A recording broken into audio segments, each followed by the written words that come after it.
what's happening across the borders. The federal government of Somalia, as well as the national and regional leaders of the nation, have convened a two-day conference to work out a roadmap on coming up with different models of the 2016 electoral process. Speaking at the opening ceremony of the conference in Mogadishu, President Hassan Sheikh Mohamud cited progress in implementing the Vision 2016 with the ongoing formation of the interim regional and administration and progress constitutional review process. He said the conference would give Somalis a chance to decide and discuss the country's future. Three things matter to the international community. First, timing. Respect for the constitutional deadline of 2016 is paramount. Secondly, process. We hope your process will be based on a spirit of reconciliation, transparency, inclusivity, and placing the national interest above all other interests. And also, as the President observed, in this forum, focus only on the 2016 electoral process. Thirdly, international community can care about the result. In 2016, we look forward to a more representative parliament, more inclusive and more answerable to the Somali people. Well, the African Union's multinational force has begun its inaugural field training exercise. The 25,000-strong force is expected to respond to crises across the continent. The force will be made up of 5 brigades from Africa's regional economic blocs. However, the African Union says it still needs $1 billion to make the force operational. Last week, Cameroon signed a deal to host its logistical base in its commercial capital of Douala.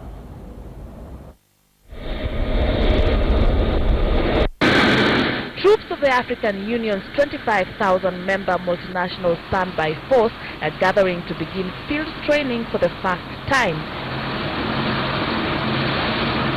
According to information unveiled by the African Union, the training cycle, known as Amani Africa 2, aims to develop the Africa Standby Force, ASF, and ensure it reaches its full operational capability by the end of the year 2016. The field training exercise will also play a significant role in evaluating the readiness of the ASF. This follows Amani Africa 1, the first continental exercise to evaluate the operational readiness of the force, which was conducted in Addis Ababa, Ethiopia in October 2010. The African Union Constitutive Act gave the continental body the right to intervene in a member state such as war crimes, genocide, and crimes against humanity. This decision was informed by the events of 1994 in Rwanda, where the AU's predecessor, the OAU, was accused of standing by in watch while 1 million Rwandese lost their lives. Since then, the AU changed the non-interference clause, leading to more security collaboration. The establishment of the ASF was directed by the protocol relating to the establishment of the Peace and Security Council of the African Union, which was signed in July 2002 and entered into force in December 2003. Article 13 of the protocol specifically directs the following functions to the ASF, that is, the observation and monitoring missions, other types of peace support missions, interventions in a member state in respect of grave circumstances or other request of a member state in order to restore peace and security, as well as preventive deployment in order to prevent conflict. The force will be made up of 5 brigades from Africa's economic bloc, including a North African Regional Standby Brigade, an East Africa Standby Brigade, a Central African Brigade, a Southern Africa Standby Brigade, and an ECOWAS Standby Brigade. Sharma Mani, KTN News.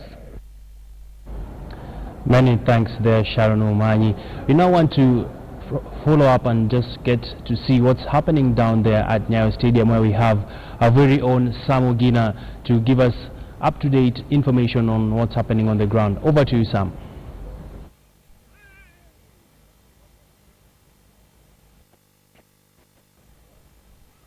Well, thanks, Abby, in studio. Well, the Mashujaa Day, I beg your pardon, celebration here at the Nyayo National Stadium has just been concluded. And President Uhuru Kenyatta quite categorical, almost half of his speech dwelling on cohesion and integration of the country, warning leaders not to practice divisive politics as it were. But what the president was quite keen on was saying that we have a warning from the International Criminal Court judge, that is the presiding judge, Chile Ebue Osuji, warning the country on its continued prayer rallies and what the ICC called the clamor for a clamor in the media, that is, in prosecuting the Deputy President William Ruto's case to actually influence the outcome of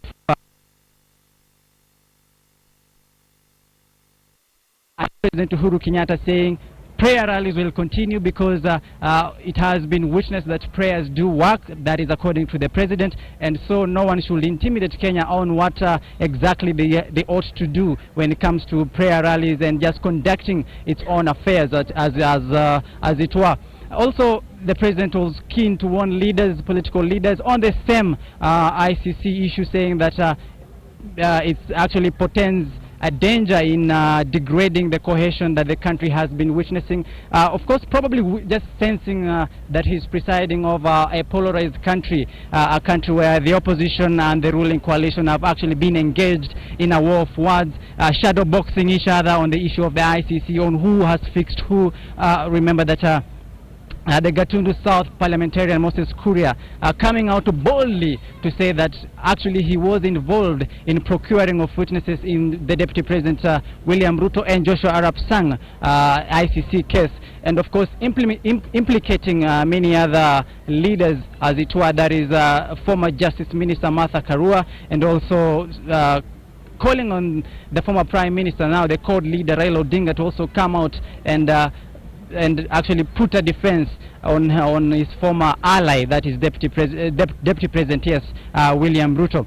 So a host of issues, but bottom line being that the country should remain united. Leaders should actually practice what they preach, and in what I say practice, what they preach is not to preach divisive politics, but actually practice politics that unite the country, saying that the outcome of their actions will actually determine the direction the nation will take, and also just saying that the country still has numerous challenges that it faces, challenges of terror, challenges of radicalization, challenges of corruption, by saying that depending on what actions that will be taken by leaders and by citizens, then it will determine, of course, what direction the country will take. And also just being bold enough on the issue of the media bill, the powers and privileges bill, imploring upon members of parliament that they should have a rethink and a relook into the amendments or the clauses that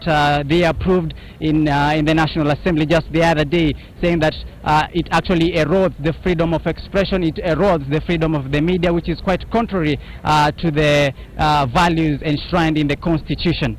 Back to you in studio, Abby. Many thanks there, Samogina, just giving us an update on what was mentioned by the President over the celebrations being witnessed there at the Nyayo National Stadium. Of course, the President being quite categorical when it comes to the issue of the ICC. He also spoke at length about the NYS, saying that they will fix all the aspects that have come out of that.